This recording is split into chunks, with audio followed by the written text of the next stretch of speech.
नमस्कार दोस्तों, स्वागत है आपका प्रयास क्लासिक में। उम्मीद है आप स्वस्थ होंगे, मस्त होंगे। आज मैं आपके समझ लेके आया हूँ यूपी डीएलएड से संबंधित आपका प्रथम सेमेस्टर का प्रथम पेपर, अर्थात मैं कह सकता हूँ प्रीवियस ईयर पेपर, जो कि आपका सन 2024 का। ठीक है, यह आप दे सकते हो कि इस प्रश्न पत्र से आपके लगभग मैं बता दूं कि आपका पासिंग मार्क्स अर्थात 25 नंबर का अवश्य पूछेगा। अवश्य आपका 25 नंबर का अवश्य पूछेगा इस प्रश्न पत्र से, क्योंकि मैं बता दूं कि काफ़ी क्वेश्चन आपके काफ़ी बार रिपीटेबल होते हैं, इसलिए वो अधिकतर आपके प्रश्न पूछे जाते हैं। इसलिए मैं कह सकता हूं कि यह आपका 2024 का प्रीवियस ईयर का पेपर है। वर्तमान में 2025 में यहाँ से आपका लगभग 25 नंबर का अवश्य पूछा जाएगा। ठीक है, ये आपका बाल विकास का पेपर है। किसका? बाल विकास का। और यह है आपका 50 नंबर का आता है। यह हमें 2 घंटे में पूर्ण करना होता है। ठीक है, 50 नंबर का और 2 घंटे में हमें यह पूरा करना होता है, जिसमें पासिंग मार्क्स यानी कि हमें लगभग इसे पास करने के लिए हमें टोटल 25 नंबर लाना अनिवार्य है। यदि हमारे 24 भी आते हैं तो हमारी बैक लग जाएगी, अर्थात जैसे हम री भी कहते हैं, यानी कि हम इस सब्जेक्ट में फेल हो जाएंगे यदि हमारे 24 नंबर भी आते हैं तो। इसलिए हमें 50 में से 25 लाना काफ़ी अनिवार्य है, जो कि मैं बता दूं कि इस वीडियो से लगभग आपके 25 नंबर के आसपास इस वीडियो से काफ़ी ही आपके क्वेश्चंस बन जाएंगे। इसलिए आप लगातार मेरे साथ एंड तक वीडियो तक बने रहिएगा, ताकि आप 25 नंबर प्राप्त कर सकें। थोड़े ये आपके इंस्ट्रक्शन है, ये आप देख लेना। सभी प्रश्न अनिवार्य हैं। प्रत्येक प्रश्न के निर्धारित अंक प्रश्न के सम्मुख दिए गए, यानी सम्मुख यानी कि साइड से दिए गए हैं। सेकंड कह रहा है इस प्रश्न पत्र में 3 प्रकार के प्रश्न हैं, यानी कि 3 प्रकार के प्रश्न हैं। पहले आते हैं वस्तुनिष्ठ प्रश्न के सही विकल्प छांटकर अपनी उत्तर पुस्तिका में लिखें। फिर है अतिलघुत्तर प्रश्न के उत्तर लगभग 30 शब्दों में, कितने? लगभग हमें 30 शब्दों में लिखना है। फिर है लघुत्तरीय प्रश्नों के उत्तर लगभग 50 शब्दों में लिखिएगा। यह हमें काफ़ी ध्यान रखना है, यानी कि बहुविकल्पीय प्रश्न हमारे लगभग 15 प्रश्न होंगे।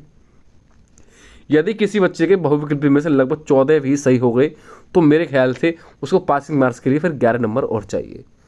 ठीक है, यानी कि बहुविकल्पीय 14 तो आपको सही करने ही है। एक आध कभी कभार गलत हो जाता है, लेकिन 14 तो आपके इस वीडियो से 14 नहीं, लेकिन इस वीडियो से मैं कह सकता हूँ आपके 6 से 7 क्वेश्चन तो आपके 100% आपको देखने को मिलेंगे 2025 में, जो वर्तमान में परीक्षा प्रस्तावित हुई है।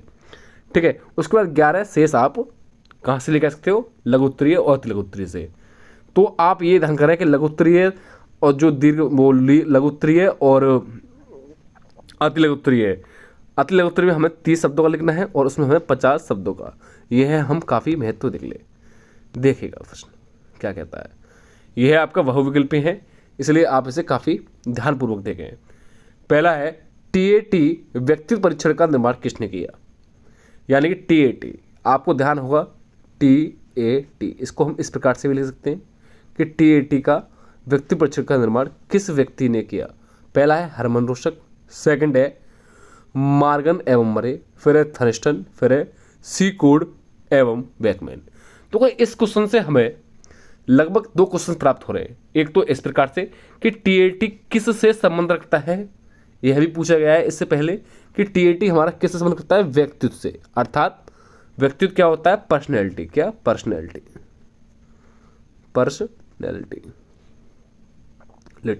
ठीक है, और पर्सनैलिटी जो शब्द है वो हमारा किस शब्द से बना है? आपका परसोना शब्द से। किससे? परसोना। ठीक है, और परसोना शब्द का मतलब क्या है? नकाब। क्या? नकाब या मुखौटा। ठीक है, आप लोग देखिएगा कि टीएटी व्यक्तित्व परीक्षण, टीएटी किससे संबंध करता है? व्यक्तित्व से, ना कि बुद्धि से। बहुत से लोग इसे बुद्धि से लगा देते हैं, लेकिन ऐसा कुछ नहीं है। टीएटी व्यक्तित्व परीक्षण आपका व्यक्तित्व से संबंध करता है। व्यक्तित्व को हम क्या कहते हैं? पर्सनैलिटी। पर्सनैलिटी किससे बना है? आपका परसोना शब्द से। और यदि ये पर्सोना शब्द से बना है तो इसका शाब्दिक अर्थ क्या है पर्सनैलिटी का? नकाब या मुखौटा। ये भी काफ़ी बार पूछा है। सेकंड, हमारा इस प्रश्न में पूछा है कि आखिर यह है जो उसका निर्माण है किस व्यक्ति ने किया था? तो यह निर्माण आपका मार्गन एवं मुरे ने किया था। अर्थात फर्स्ट का सेकंड ऑप्शन एकदम सही है। तो मेरा कार्य यह है कि एक प्रश्न से लगभग आपके 3-4 क्वेश्चन बताना, ताकि आपको और किसी वीडियो की दिक्कत ना पड़े। देखिएगा सेकंड क्वेश्चन क्या कहता है आपका, ये थोड़ा जूम कर लेता हूँ ताकि आपको परेशानी ना रहे। देखिएगा यह कहता है आपका केंद्रीय प्रवृत्ति का मापक नहीं है। पहला है मध्यमान, फिर है मध्यांक, फिर है बहुलक, प्रसार। देखो केंद्रीय प्रवृत्ति के मापक में कौन सा नहीं है। देखो मैं बता दूं, मध्यमान होता है, मध्यांक भी होता है, बहुलक भी होता है, लेकिन प्रसार नहीं होता। तो इसलिए आपका केंद्रीय प्रवृत्ति मापक कौन सा नहीं है, प्रसार नहीं है। अर्थात दूसरे का फोर्थ ऑप्शन एकदम सही है। उसके बाद संवेग का प्रकार नहीं है, इसने ये पूछ लिया है। तो इसमें आपके दो नीचे दिए होंगे, दो भी देखो इस साइड से, ये देखो है ना। संवेग का प्रकार नहीं है। तो मैं बता दूं कि संवेग का प्रकार नहीं है। संवेग लगभग 3, संवेग को हम क्या कहते हैं, इमोशन कहते हैं। क्या, इमोशन, ठीक है। संवेग यानी कि किसी व्यक्ति को देखकर आपको गुस्सा आ जाना, प्रेम आ जाना, क्रोध आ जाना या भय या डर लग जाना। तो हम बता दें कि छोटे बच्चों में, छोटे बच्चे होते हैं उनमें संवेग 3 प्रकार से पाया जाता है। जैसे बोलते हैं प्रेम, या सिंपल कह सकते हैं भय, अर्थात डर, भय, प्रेम और क्रोध। ये आपके 3 प्रकार से मुख्य रूप से संवेग है। संवेग को हम इमोशन कहते हैं और यह भय, प्रेम, क्रोध होते हैं संवेग। लेकिन यह क्वेश्चन पूछ ले कि मैकडूगल के अनुसार कितनी मूल प्रवृत्तियां होती हैं, कितनी मूल प्रवृत्तियां होती है मैकडूगल के अनुसार 14। ये आप ध्यान रख लेगा, ये पूछा गया है। तो संवेग का प्रकार कौन सा नहीं है आपका, फर्स्ट ही नहीं है। ध्यान देख सकते हो, भय है, प्रेम भी होगा, क्रोध भी होगा, तो इसलिए ध्यान नहीं है। तो एक ही प्रेम तो इसमें हो गया, नहीं पूछा ना इसमें, अब नहीं, तो प्रेम तो हो गया आपका, क्रोध भी है और भय भी है, ठीक है। उसके बाद कोहलर ने अपने सीखने के सिद्धांत का प्रतिपादन किसके ऊपर प्रयोग करते हुए किया था, बताइएगा। फर्स्ट है आपका वनमानुष, सेकंड कुत्ता, मनुष्य, फिर बिल्ली। तो मैं बता दूं, कोहलर को हम क्या कहते हैं। अगर कोहलर ने किस जानवर पर अपना प्रयोग किया था, मैं बता दूं तो वो मनुष्य तो है नहीं, मनुष्य तो है ही नहीं। मनुष्य की मैं बात करूं कि एक ऐसा विद्वान था प्याजे। कौन सा, प्याजे। प्याजे ने अपने स्वयं के बच्चों पर किया था, अपने स्वयं के बच्चों पर प्रयोग किया था। तो आप कह सकते हो कि वो मनुष्य है। लेकिन कोहलर ने किस पर प्रयोग किया था, वनमानुष पर। कैसा, फर्स्ट ऑप्शन सही है। और वनमानुष का नाम था आपका सुल्तान। क्या, सुल्तान, ठीक है। नेक्स्ट कुत्ते पर किसने किया था, पेवलोव ने। किसने, पेवलोव ने। बिल्ली पर किसने प्रयोग किया था आपका, थार्डनाइक महोदय ने। किसने, थार्डनाइक। आप लोग ये चीज देखें, वनमानुष पर कोहलर ने किया था, कुत्ते पर पेवलोव ने, और बच्चों, अपने स्वयं के बच्चों पर प्याजे ने। और यह क्वेश्चन पूछा गया कि प्याजे कहाँ से संबंध रखता है, प्याजे कहाँ रहता था, कहाँ से संबंध रखता है, स्विट्जरलैंड से। और थार्डनाइक ने बिल्ली पर, ठीक है। तो ये चीज देखें। और कोहलर ने कौन सा सिद्धांत दिया था, बताइएगा, अंतर्दृष्टि सूझ सिद्धांत। कौन सा, अंतर्दृष्टि सूझ सिद्धांत। अगला, स्मृति का अंग नहीं है। स्मृति क्या है, स्मृति एक आदर्श पुनरावृत्ति है, या सिंपल कह सकता हूं, यदि हमें कोई चीज़ याद है, अभी हमने कोई चीज़ पढ़ी है, मान लो मैं आपको वीडियो में पढ़ा रहा हूँ, ठीक है, अभी पढ़ा रहा हूँ, और यदि आप इसे भूल जाओ, बाद में आपको याद ना आए, तो वो हो जाती है विस्मृति। लेकिन याद आ जाना तो उसे कहते हैं स्मृति। तो स्मृति का अंग नहीं है, पूछा है। हालांकि इसमें 3 अंग होते हैं, एक अंग नहीं है। देखो सीखना, स्मृति क्या है आपका, सीखना। सीखना क्या है, अधिगम है। तो सीखना ही बात को स्मृति कहते हैं। धारण, चिंतन, पहचान। तो इसमें से हमें बताना है कि स्मृति कौन सी नहीं है।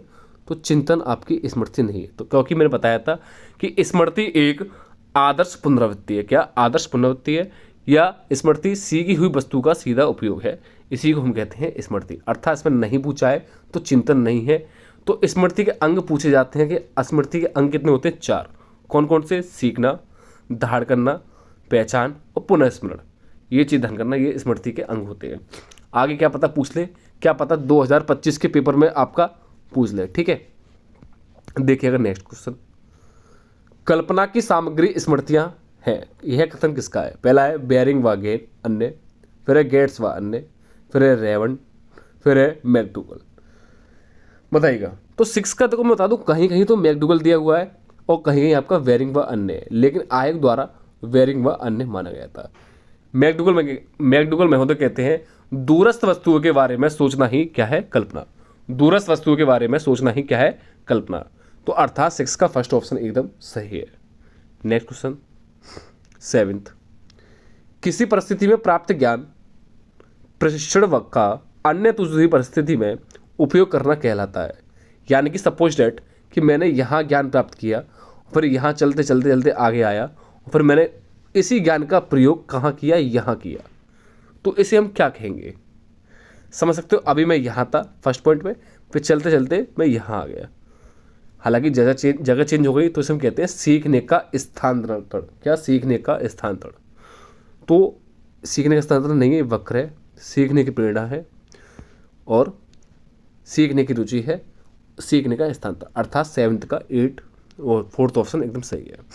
नेक्स्ट क्वेश्चन देखिएगा 8th, बहुलक के लिए संकेताक्षर का प्रयोग होता है Y, M, Z, S। बताइएगा किसका होता है? Z का, अर्थात C ऑप्शन सही है।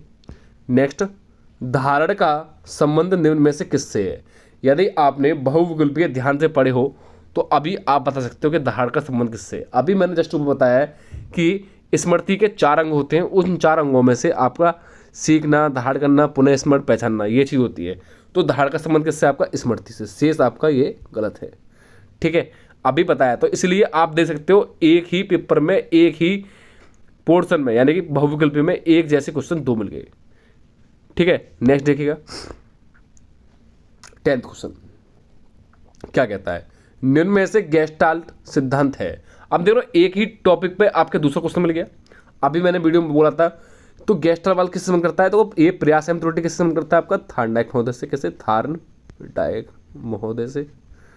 ठीक है, उसके बाद अंतरराष्ट्रीय सिद्धांत किससे? कोहलर से। किससे? कोहलर। और कोहलर का अंतरराष्ट्रीय सिद्धांत को हम क्या कहते हैं? आपका गेस्टाल्ट सिद्धांत। अर्थात 10 का बी ऑप्शन सही है। नेक्स्ट, संबंध प्रतिक्रिया सिद्धांत हम किसे कहते हैं? आपका पेवलोव वाला। किससे? पेवलोव। और लास्ट, क्रिया प्रसूत वाला हम किसे कहते हैं? स्किनर। यानी कि स्किनर ने क्रिया प्रसूत के सिद्धांत पे किया था, स्किनर ने चूहे पर प्रयोग किया था, पेवलोव ने कुत्ते पर, कोहलर ने बनमानुष पर और थार्नडाइक ने बिल्ली पर। ठीक है, एक क्वेश्चन से मैंने आपको लगभग 4, 5, 6 क्वेश्चन बता दिए हैं। तो इसलिए अब आपका कुछ बचकर ही नहीं जाना, अब आपका कुछ बचकर ही नहीं जाना। इसलिए आप ध्यानपूर्वक वीडियो देखिए। एक बार हमारी, आप यदि चैनल से नए जुड़े हो तो एक बार हमारे चैनल को सब्सक्राइब अवश्य कर दें। यदि आप हमारे चैनल से जुड़े हुए हो तो एक बार सब्सक्राइब अवश्य कर दें। यदि कोई बच्चा बीटीसी या बीएड या डीएलएड या किसी की परीक्षा कर रहा है, उसे आप शेयर अवश्य कर दें और हमारी वीडियो को लाइक करके, कमेंट करके अवश्य बताएं कि हमें आपको हमारी वीडियो आपको कैसी लग रही है। ठीक है, देखिएगा नेक्स्ट, प्रेरणा का तात्पर्य है सजीव प्रयास। यह कथन है, देख सकते हो, प्रेरणा का तात्पर्य है सजीव प्रयास। यह कथन किस व्यक्ति ने बोला है? इसमें यह पूछ लिया है। तो मैं बता दूं, कभी कभार करता क्या है कि एक ही क्वेश्चन आपका बहुविकल्प में कर देता है कहीं और वही अतले उत्तर में। ये आप देख रहे हो कि प्रेरणा का तात्पर्य है सजीव प्रयास है। ये 11वां क्वेश्चन यहाँ पूछ लिया, आगे आपको लघु उत्तर में देखने को भी मिलेगा। इसलिए आप इसका स्क्रीनशॉट ले लें, बाद में दिखाता हूँ मैं कि यह किसने कहा था? आपका एवरिल का। किसका? ये एवरिल का। ठीक है, नेक्स्ट, सामान्य कण का सिद्धांत के प्रतिपादक हैं। सामान्य कण के सिद्धांत के प्रतिपादक कौन है आपके? CH जड़। नेक्स्ट, रोसा स्याही डब्बा परीक्षण में कुल काट है। अब देखो रोसा ये किससे संबंध करता है? किसने दिया था? हरमन रोसा ने। किसने? हरमन रोसा स्याही डब्बा का परीक्षण दिया था उन्होंने। ठीक है, नेक्स्ट इन्होंने पूछा है उसमें लगभग कितने कार्ड थे आपके? 10 कार्ड थे। कितने? 10 कार्ड, 30 नहीं है। ठीक है, 30 किसमें थे आपके? TAT में। किसमें? TAT में, ये चीज। और TAT का किसने किया था? मार्गन एवं मुरे ने। नेक्स्ट 14, व्यक्ति परीक्षण की आत्मनिष्ठ विधि है समाजमति विधि, प्रासंगिक अंतर्बोध परीक्षण। इसी को हम कहते हैं TAT। इसी को हम कहते हैं TAT। ठीक है, मार्गन मुरे वाली। नेक्स्ट, कहानी पूर्ति विधि या जीवन इतिहास विधि। तो 14 का आपका मैं बता दूं, डी ऑप्शन सही है, जीवन इतिहास विधि।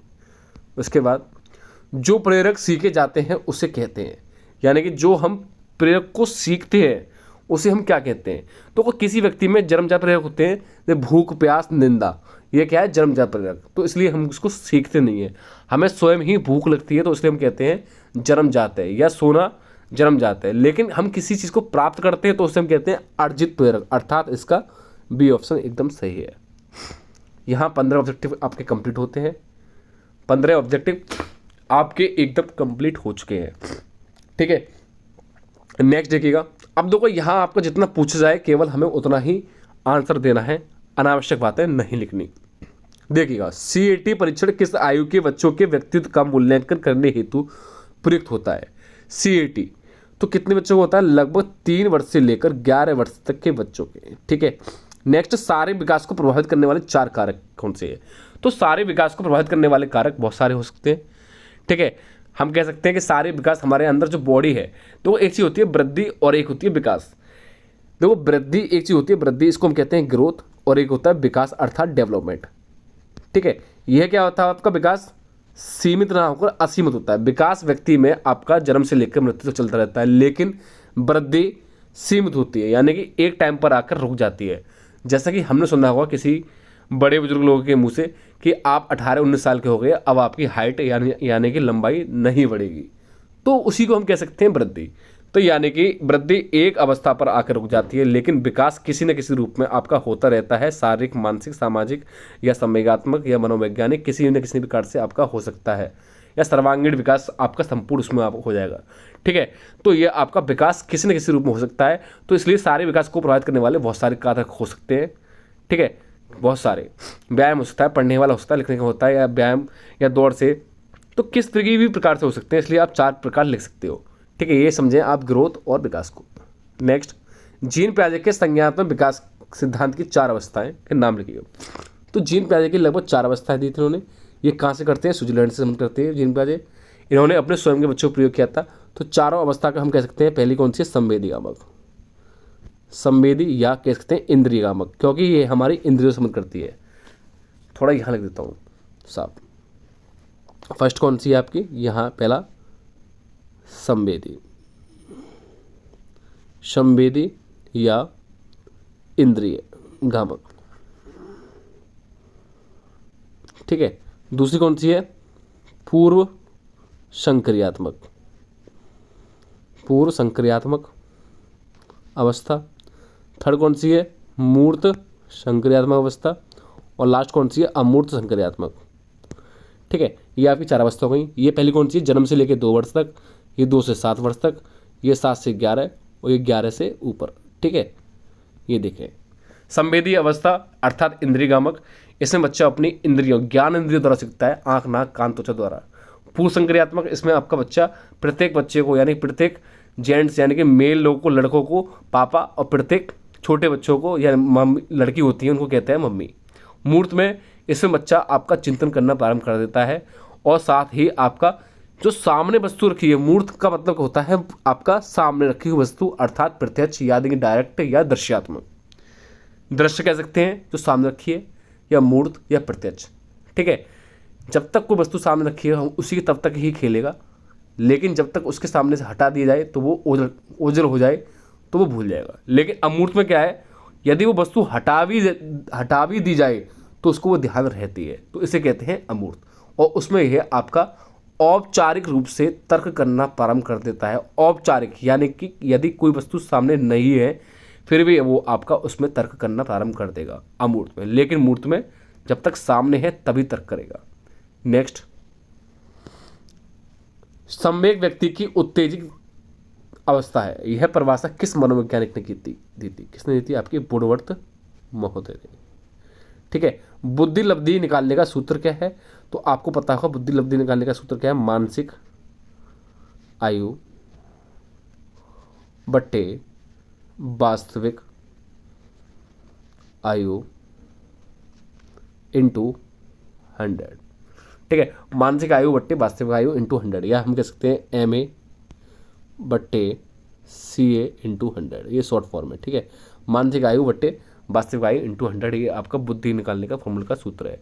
नेक्स्ट देखिएगा 21 प्रश्न नंबर क्या कहता है आपका, विनय साइमन बुद्धि परीक्षण कब बनाया गया? तो इतना ही पूछा है तो हम बोलेंगे विनय साइमन बुद्धि परीक्षण 1905 ईस्वी को बनाया गया था। नेक्स्ट, व्यक्तित्व मापन की कोई 2 परिक्षेपीय विधि का नाम लिखेगा। तो इसकी मैं बता दूं, एक तो होगी बाल संप्रत्यात्मक, दूसरी होगी प्रासंगिक अर्थात TAT। नेक्स्ट, थार्डनाइक द्वारा प्रतिपादक के 3 मुख्य नियम लिखिएगा। तो 3 मुख्य नियम इसके कौन से हैं? तो आपको 3 मुख्य नियम याद करने के लिए सिंपल फॉर्मूला है, इसे याद करो ताप। तो ता का मतलब क्या हो जाएगा आपका? तत्परता। क्या? तत्परता अर्थात तैयारी। ठीक है। सेकंड ये डंडा है आ का, तो इससे हम कह सकते हैं अभ्यास। क्या? अभ्यास। और पा का मतलब प्रभाव। तो आपको 3 मुख्य नियम याद ना हो तो उसके लिए आप ताप याद कर लें। ताप और तैयारी, आगंड अभ्यास और पा मतलब प्रभाव। ठीक है। थर्ड ना के आपके 3 मुख्य नियम होते हैं और 5 आपके गौड़ नियम होते हैं। 5 गौड़ नियम होते हैं। आप में से कोई कमेंट करके बता सकता है कि 5 गौड़ नियम कौन कौन से होते हैं? कमेंट करके अवश्य बताएं। थर्ड ना के 5 गौड़ नियम कौन कौन से होते हैं? नेक्स्ट देखिएगा, अभिप्रेरणा की परिभाषा लिखिएगा। यदि आपने वीडियो ऊपर देखी हो, वहाँ साफ साफ लिखा है कि आपकी प्रेरणा की परिभाषा। देखिएगा, मैं दिखाता हूँ आपको। प्रेरणा की परिभाषा आपकी देखो, ये रही, ये लिखा है प्रेरणा। सजीव प्रयास, यह कथन किसका है? एवरिल का। देख सकते हो आपका कि आपके पेपर में ही आपका उसका आंसर दिया है कि अभिप्रेरणा की परिभाषा सजीव प्रयास है, यह कथन आपका एवरिल ने दिया है। या आप ऐसा लिख सकते हो, एवरिल के अनुसार प्रेरणा की परिभाषा सजीव प्रयास है। ठीक है, इस प्रकार से आप लिख सकते हो। आपके पेपर में ही क्वेश्चन छिपे हुए होते हैं, इसलिए आपको केवल देखना है उसको। नेक्स्ट, स्मृति के 4 पद ये अंग कौन से हैं? देख सकते हो, यह क्वेश्चन तीसरी बार पूछ लिया है कि स्मृति के 4 अंग कौन से हैं? सीखना, धारण करना, पहचानना और पुनः स्मरण। नेक्स्ट, मध्यमान ज्ञात करने का सूत्र लिखिएगा। मध्यमान ज्ञात करने का सूत्र क्या है? तो इसका है पदों का योग और बट्टे पदों की संख्या या कुल संख्या। ठीक है, याद करें, ये मेन निकालने का फॉर्मूला है। नेक्स्ट, मनोविज्ञान, डॉक्टर जॉन्स ने बाल विकास को कितनी अवस्था में विभाजित किया है? तो बाल अवस्था की 3 मेन अवस्था होती हैं। पहली होती है आपकी शैशवा अवस्था, दूसरी होती है आपकी बाल्यावस्था और तीसरी होती है आपकी किशोर अवस्था। ये आपकी मेन रूप से होती है किशोर अवस्था। लेकिन डॉक्टर जॉन्स के अनुसार एक शैशवावस्था और जुड़ गई, जिसे हम कहते हैं प्रौढ़ावस्था। क्या होती है? प्रौढ़ावस्था। तो लिख सकते हो, मनोविज्ञान डॉक्टर जॉन्स ने बाल विकास की 4 अवस्थाओं में विभाजित किया गया है। पहली शैशवावस्था, बाल्यावस्था, किशोर अवस्था और लास्ट आपकी प्रौढ़ावस्था। ठीक है, इतना ही पूछा गया है। नेक्स्ट, पेवलोव का संबंध प्रतिक्रिया सिद्धांत हेतु किस जानवर का प्रयोग किया गया था? फिर से पूछ लिया, किस पे किया गया था? कुत्ते पर। ठीक है। नेक्स्ट, सूझ या अंतर्दृष्टि के सिद्धांत के प्रतिपादक का नाम लिखिए। देख सकते हो कि आपका इसी पेपर में फिर से दोबारा पूछ लिया है, तीसरी बार पूछ लिया है। देखो, बहुविकल्पी में भी आपका दोबारा पूछा गया और यहाँ से भी कि सूझ या अंतर्दृष्टि के सिद्धांत का प्रतिपादक किसने का नाम बताइएगा। तो बताइएगा, सूझ या अंतर्दृष्टि के सिद्धांत के प्रतिपादक का नाम क्या है? कोहोलर। और ये आपका पहले क्वेश्चन है, कोहोलर ने प्रयोग किस पे किया था? बनमानुष पर। और बनमानुष का नाम क्या था? आपको बताया था मैंने अभी ऊपर, सुल्तान। ठीक है। अगला, आलपोर्ट के अनुसार व्यक्तित्व की परिभाषा क्या है? आलपोर्ट के अनुसार व्यक्तित्व की परिभाषा क्या है? बताइएगा। यदि आप में से किसी को आती हो तो आप मुझे 100% बताओगे आलपोर्ट के अनुसार व्यक्तित्व की परिभाषा आखिर है तो क्या है?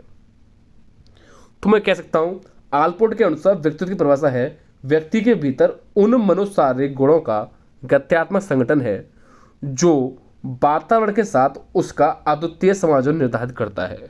क्या है? ये आलपोर्ट की परिभाषा। नेक्स्ट, विस्मृति का अनभ्यास सिद्धांत क्या है? विस्मृति का अनभ्यास यानी कि यहाँ अनभ्यास यानी कि यदि कोई बच्चा भूल जाता है, उसने बोलता है सीखी हुई बात का सीधा उपयोग ही करना क्या है? स्मृति। लेकिन किसी कार्य को करना और उसे भूल जाना वो कहलाता है विस्मृति। नेक्स्ट, इसने बोला सीखने के पठार के कारण क्या है, इन्हें दूर करने के उपाय क्या है? तो सीखने के पठार के आपके कारण काफ़ी पूछा गया जाता है। तो उसने बोला है सीखने के पठार के कारण क्या है? तो मैं वो कह सकता हूँ सीखने के पठार के कारण क्या है? प्रेरणा का अभाव, रुचि में कमी, शारीरिक सीमा, सीखने की अनुचित विधियाँ या कार्य की गहनता, या साथ साथ मैं कह सकता हूँ कि आपका प्राप्त ज्ञान को स्थायी बनाने के लिए भी भूल जाना। और मैं कहूँ इसको दूर करने के उपाय क्या है? इसको यदि मैं दूर करने के उपाय की बात करूँ तो क्या है आपके? सीखने वाले को प्रेरणा देना या नवीन प्रणालियों का प्रयोग या कार्य के बीच बीच में, यदि हम कोई कार्य कर रहे हैं उसके कार्य के बीच बीच में विश्राम देना, या मैं कह सकता हूं उपयुक्त वातावरण का निर्माण, या बच्चों का उत्साहवर्धन करना, या बच्चों के व्यक्तिगत भेदों पर ध्यान देकर उनकी क्षमता के अनुसार सीखने की सुविधा प्रदान करना। यह इसके दूर करने के उपाय हैं। नेक्स्ट क्वेश्चन देखिएगा, बाल विकास की किशोरावस्था की आयु वर्ग एवं विशेषता लिखिए। तो यह तो आपको पता होगा कि बाल विकास की जो किशोरावस्था की आयु है वो 12 से प्रारंभ होकर लगभग 18 के आसपास होती है, या सिंपल कहता हूँ इसकी जो मेन आयु वो 18 वर्ष की होती है। विशेषता आप लोग लिख लेना जैसे भी क्या है। विशेषता कह सकता हूँ यहाँ बच्चा आपका वीर पूजा की भावना में आता है, यदि किसी को अपना आदर्श मानता है, या मैं कहूँ कि मंगलवार को हनुमान जी की पूजा करनी है तो पूजा करनी है, या यहाँ बच्चा विषमलिंगी होता है, या मैं कहूँ कि यहाँ बच्चों के अंदर बहुत घनिष्ठ मित्रता हो जाती है, टोली बन जाती है। नेक्स्ट, बुद्धि परीक्षण किसे कहते हैं, यह कितने प्रकार के होते हैं। तो बुद्धि क्या है, कार्य करने की क्षमता है, बुद्धि क्या है, ज्ञान अर्जन करने की योग्यता है, या मैं कह सकता हूँ यह बुद्धि है। बुद्धि परीक्षण दो प्रकार से होते हैं आपके, कैसे, मैं कह सकता हूँ सामूहिक और व्यक्तिगत। सामूहिक और व्यक्तिगत, और सामूहिक व्यक्तिगत आपके शाब्दिक और अशाब्दिक दोनों ही प्रकार से होते हैं। ठीक है, ये आपके लिख सकते हैं दो प्रकार के हैं। नेक्स्ट, अधिगम की प्रभावशाली प्रविधि विधियों में से कोई दो वर्णन कीजिएगा। अधिगम क्या है आपका, अधिगम क्या है आपका, सीखना। क्या है, सीखना। और सीखना क्या है, सीखना विकास की प्रक्रिया है, या सीखना आदतों अभिवृत्तियों का ज्ञान का अर्जन है, या मैं कहता हूँ सीखना सक्रिय है, सीखना वातावरण की उपज है, या सीखना सक्रिय है, सीखना खोज करना है, सीखना अन्वेषण है, या मैं कहता हूँ सीखना व्यवहार के परिणाम स्वरूप व्यवहार में ही परिवर्तन है। यही क्या है आपका, सीखना है। विधि की बात करूँ तो इसमें करके सीखना, निरीक्षण करके सीखना, परीक्षण करके सीखना। ठीक है। नेक्स्ट, अच्छी स्मृति की विशेषताएं कौन कौन सी होती है। अच्छी स्मृति की विशेषताएं तो मैं बता दूं कि अच्छी स्मृति याद करने के लिए वही है सीखना, सीखते रहो, दहाड़ करते रहो, पुनः स्मरण पहचान के लिए। नेक्स्ट, सीखने सिखाने में स्थानांतरण के महत्व को स्पष्ट कीजिएगा। सीखने सिखाने के लिए इसके महत्व को स्पष्ट करना है। तो इसमें आपके एक महोदय कहते हैं E.R. हिलगार्ड के अनुसार अधिगम स्थानांतरण में एक क्रिया का प्रभाव दूसरी क्रिया पर पड़ता है। एक क्रिया का प्रभाव दूसरी क्रिया पर पड़ता है। महत्व की बात करूं, दो विषयों में समानता होने पर स्थानांतरण अत्यधिक होता है। किसमें, दो विषयों में समानता होने पर स्थानांतरण अत्यधिक होता है, या मैं कह सकता हूं स्थानांतरण से मानसिक शक्तियों का विकास होता है जिसका प्रयोग हम अन्य कार्यों में करते हैं। ठीक है, अन्य कार्यों में करते हैं, महत्व हो गए। या एक महत्व और लिख लीजिएगा आप, अधिगम स्थानांतरण के द्वारा किसी कार्य का अभ्यास करने से प्राप्त होने वाले प्रशिक्षण का दूसरी परिस्थिति में प्रयोग किया जा सकता है। यह क्या हो गया, किसके महत्व। नेक्स्ट, उभयमुखी से क्या तात्पर्य है। तो आपके एक महोदय थे युंग महोदय। युंग महोदय ने तीन प्रकार के आपके व्यक्ति बताए थे, तीन प्रकार के। पहला है आपका अंतर्मुखी, अंतर्मुखी, दूसरा बहिर्मुखी, और लास्ट आपका उभयमुखी। ठीक है, अंतर्मुखी क्या है, यदि कोई बच्चा अपने बारे में ही सोचता रहे, अन्य किसी सामाजिक प्राणी से कोई इसका सह संबंध नहीं है, वह अंतर्मुखी। बहिर्मुखी क्या होता है, जो अपने बारे में ना सोचकर समाज के कल्याण के प्रति सोचे या अन्य व्यक्ति के बारे में सोचे, उसे कहते हैं हम बहिर्मुखी। लेकिन उभयमुखी में यह सारी दोनों चीज़ें होती हैं, अपने बारे में भी और समाज के बारे में भी। ठीक है, नेक्स्ट देखिएगा, समांतर माध्य को उदाहरण से समझ कीजिए। ठीक है, समांतर माध्य क्या होता है आपका, आपने दंडारेख देखेंगे इस प्रकार के समांतर माध्य। ठीक है, उदाहरण देख लेना आप लोग। नेक्स्ट, अवधान केंद्रित के कोई चार उपाय। अवधान क्या है, ध्यान। अवधान को हम क्या कहते हैं, ध्यान। और ध्यान क्या है, ध्यान एक प्रकार का, या मैं कहता हूँ रुचि एक प्रकार की गुप्त अवधान है। रुचि क्या है, एक प्रकार की गुप्त अवधान है। इसके चार उपाय आप लोग लिख लेना जैसे भी है। ठीक है, यहाँ आपके बहुत ही सरलतापूर्वक 40 क्वेश्चन कंप्लीट हो चुके हैं। बहुत ही सरलतापूर्वक 40 क्वेश्चन हो चुके हैं, जो कि लगभग आपके 50 नंबर के हैं, जिसमें से मैं बता दूं कि आपको 25 नंबर लाने हैं। और वो मेरे ख्याल से आप यदि यह वीडियो देख लोगे तो आराम से ही ले आओगे, क्योंकि मैंने 25 क्वेश्चन का छोड़ो 50 में से 50 का बता दिया है, और साथ ही आपके इसके साथ और डिस्कशन कर दिया है। ठीक है, ठीक है, आपके ये क्वेश्चन कंप्लीट हो चुके हैं। साथ में मैं बता दूं कि यदि कोई बच्चा डीएलएड की तैयारी कर रहा है, बीएड की, उसे आप लोग इसे शेयर अवश्य कर दें। ठीक है, शेयर अवश्य कर दें। यदि आपको हमारी वीडियो अच्छी लगी हो, या कोई कमी लिखी हो, या कुछ भी आपको कुछ क्वेरी हो, तो आप हमारी इस पे कमेंट कर सकते हो। साथ ही आप हमारे चैनल से नए जुड़े हो तो एक बार सब्सक्राइब अवश्य कर दो। आप लोग हमारे चैनल को सब्सक्राइब नहीं करते, आप लोग जितना सब्सक्राइब और शेयर करोगे उतना ही हमें मोटिवेशन मिलेगा, ठीक है। और लाइक करना ना भूले। मिलते हैं नेक्स्ट वीडियो में। यह आपका सन 2024 का पेपर है, ठीक है। धन्यवाद। जय हिंद, जय भारत।